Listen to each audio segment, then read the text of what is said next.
Hello everyone, this is me, Davide, El Tano Toscano. This is the first of a series of video in which I will review some of my vintage lenses. So the first lens that I want to talk about is my Minolta 50mm f1.4. There are many different versions of this lens. This in particular is the first version. This was produced between 1985 and 1995 by Minolta. It was made in Japan and is built entirely out of metal. The following versions, they replaced the metal casing with a plastic case and the metal ring, focus ring with a rubberized ring, which is not that great. And after Sony acquired Minolta, Sony replaced this lens with the Sony 50mm f1.4. Basically they are the same lens, just the case outside changed. As I said, it's built entirely out of metal, apart from the lens hood and the filter thread. The filter thread is 49mm. It does not turn when you focus, which is great for polarized filters. The focus ring is really smooth and you have a nice focus scale at the top. Here you can see feet in yellow and meter in white. Has a hard stop to infinity, which makes it great for astrophotography. The optics is a 7-element in 6 groups, multi-coated. The aperture goes from 1.4 at wide open to f22.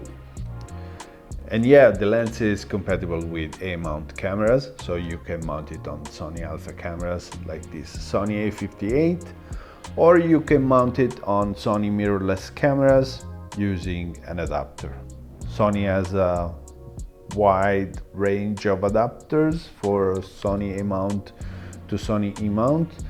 I'm currently using one, the Sony LA-EA4, because it's the only one that gives you autofocus for video, even if you need to stop down to 3.5 aperture, which is locked, and it's, I mean, mind-boggling why Sony would do that, but yeah, let's talk about image quality. So I really love this lens and the images it produces.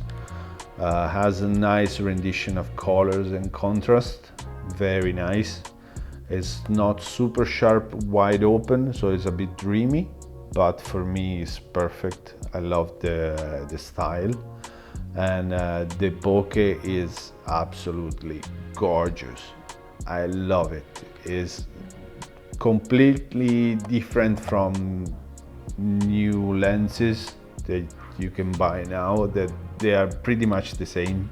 Lenses nowadays are much better. They don't have chromatic aberrations and color fringing and things like that. This lens has a lot of chromatic aberration, has a lot of purple fringing. So if you don't like this stuff, this is not the lens for you. But actually, I don't mind. I don't shoot a lot of high contrast images with this lens. And the thing about this type of gear is like knowing your tools, knowing your gears, and knowing where and when you should use them. Overall, I absolutely love this lens and I use it for portrait. I take a lot of portrait pictures of my son, of my girlfriend, family pictures. That is beautiful. I also use it sometime for travel photography because it's a very compact lens, as you can see on this camera. But yeah, and another good point for this lens is that it's cheap. So I bought it for $130 on eBay used, and I bought it in 2014, and it served me well. If you think about it, this lens was made in 1985, so it's more than 30 years old, and it still works perfectly, really perfectly. I didn't have to do micro adjustments, or is spot on. The autofocus is great.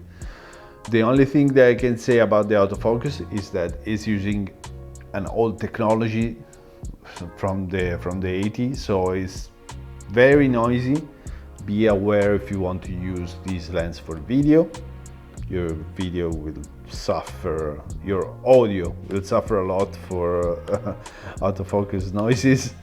And if you want to shoot a picture on burst with this lens, the autofocus system cannot keep up with the processing power of your camera, so it will always still a bit behind of. Anyway, let's look at the series of images and footage that I shot with this lens. And if you like the video, please like and subscribe.